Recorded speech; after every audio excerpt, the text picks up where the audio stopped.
Good evening all and welcome to another video on All Hail the Ale. Tonight we're going for a beer from a company that has courted a little bit of controversy with a similarly named company who make clothes and fragrances and other things that are very expensive. And there is a comedian who's changed his name as well in defence of the brewery and the action that was taken against them. The beer from the brewery is this one. It is Boss Brave. And Boss Brave is a 5.5% ABV American IPA. And it says on the back of the bottle that it is brewed with American prized hops, and this IPA has the volume turned up to just the right level, without the hops being overwhelmingly deafening. I wouldn't mind being deafened, I must admit. Prepare to be dazzled by a stunning explosion of exotic citrus fruit and grapefruit before a gripping piney finish that will have you diving back for more. Well, I'll be up for that. I like piney finishes, I like grapefruit, I like citrus. Anyway, it also goes on and tells us the aromas to expect will be lush tropical fruit cocktail, elderflower and rose. Never had rose as an aroma in a beer before, or indeed elderflower. That's going to be new potentially. See if I can find them. The flavour is listed as Zingy grapefruit with the zesty citrus and the spicy piney kick to the finish. All sounds very good. And it says it's perfect with your favourite Indian curry takeaway, a meaty burger, fajitas and a lemon tart. Well, who doesn't love a lemon tart? I must admit I do. Indeed, all that lot on the list, yeah, just get in my mouth. Anyway, there's not an awful lot more that I can say, other than that they are based in Swansea. And it says, to enjoy, stand this bad boy in the fridge 1 or 2 hours before pouring or drink from the bottle like a boss. Well, I don't do drinking from the bottle. I must admit, I'm going to pour it into a glass and see what I think. Well, there we go. So that's the bottle again. Boss Brave. Let's crack it open and see what we get. So the pour is into my hobgoblin glass. It's got good colour to it.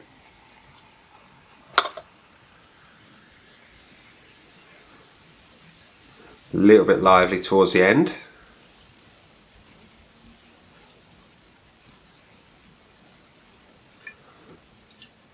I think we've got a little bit of sediment. Got a decent head on it. You know, it pours with a decent head that is off-white in colour and relatively compact. Let's get the last of the goodness in there. There we are. So, we have an IPA that is ever so slightly hazy. It's a beautiful colour. It's a nice sort of golden amber with, like I say, a decent head on it. A little bit of haze, a little bit of carbonation rolling up the glass. It's a good looking pint of beer, that. I'm quite impressed. It looks good. Let's have a whiff. Malty.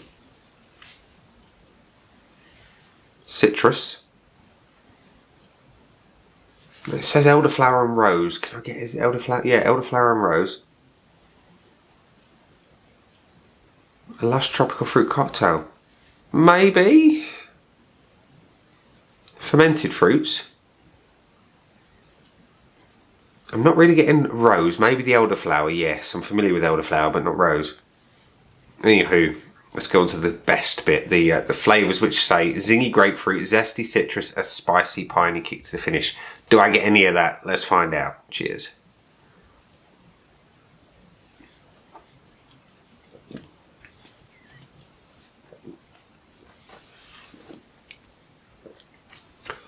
Ooh. That's nice.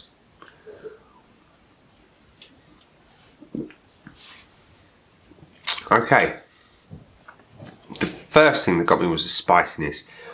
It's a slight peppery nature going on, phased to a lemony sort of grassy note. There is a pleasant bitterness. It's not overly heavy, and it's not as like a pithy grapefruit either. It's a little bit grapefruit influenced. I think.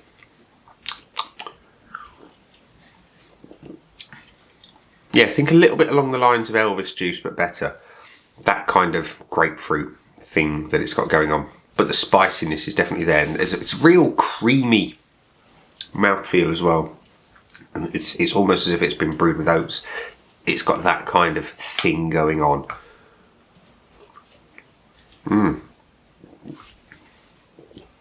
The resin is there. It's almost like a... I'm trying to describe it, and I know I'm not going to get the right word. It's almost...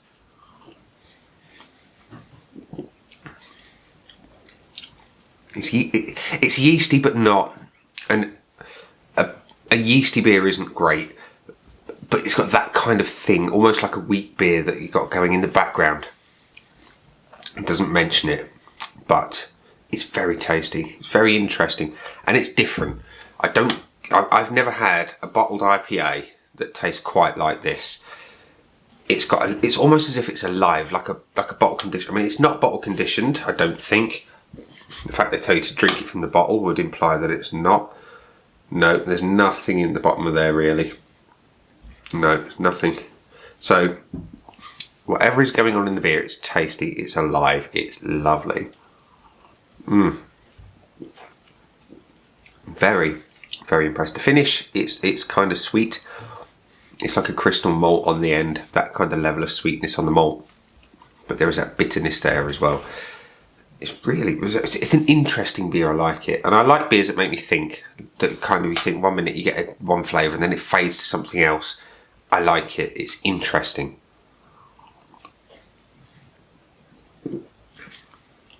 That's nice. Body, I didn't mention the body is kind of light to medium. Anywho, Boss Brewing's Boss Brave, what do I think of you? Well, for a 5.5% beer, you've got a lot of flavour going on. Is it what I would expect from an American IPA? Maybe not. No. And it's definitely got that IPA vibe going on. It's maybe not quite so in your face as an APA, as I know them anyway. But what I will say about this, hand on heart, is it's bloody lovely. It was a real surprise to find in my local Tesco, I must say. I've never seen Boss Brewing in Tesco before. So that's a pleasing thing for me. Have another swig. I love the fact that you're a little bit different. You've got something, it's got a bit of je ne sais quoi about it that you don't get in other beers on the bottles in Tesco, or indeed any supermarket really. Do I think I would buy this again?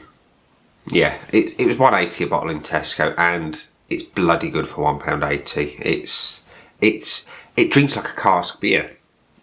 That's what it is. It drinks. It's got that kind of thing. It's got that creaminess, that smooth delivery of a cask, and that in a bottle. It's quite a rare find. So yeah, I'd buy you again. Hand on heart, I'm going to go out to Tesco on my way to work tomorrow and get some more.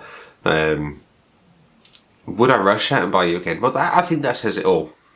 You know, the fact that I'm going to go tomorrow and get some more straight away on my way into work. Yeah, I'd absolutely rush out and buy this again. Does it hit all the spots? Could it be improved? Well, they say they've got it dialed up to just, the right level. And you know me, I like to be smashed in the face with a truckload of hops. I think this would benefit from just a little bit more. Just a little bit. It's got a beautiful, beautiful flavour. You know, it tastes alive. You've got the grapefruit. You've got a beautiful, beautiful sort of malt profile and whatever other things have been used. Does it tell us? No. Where are we? Ingredients. Come on. You've got to have ingredients somewhere, surely. You've got the allergens listed. That'll do. But no other kind of things that are listed as being in the body, like oats and rice and things, just to bring up that body, because there's something in there that's giving it a really interesting sort of flavour, and I like it a lot. So the only thing, like I say, I would change is just add up the hop profile level, perhaps just a little bit more sort of a citrusy hop, just to kind of balance out, not balance, but just to eke out a little bit more of what's going on. That a little extra lemony edge would go wonders in this beer. I'm half tempted to add lemon juice, but I'm not going to.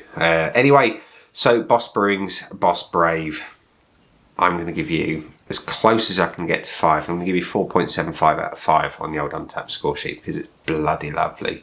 It's just missing that little bit of a kick of extra lemony hops just to give it that final kind of nail in the coffin, kill every other beer in the fridge dead edge. So there we are. That's been a rather tasty bottle of beer. Down there are some buttons. You know what to do with them. You got the like, the dislike, the comments, and the subscribe button. Choose any of them that you wish. Let me know if you've tried this beer and what you think of it. And I will see you again soon in another video. Bye.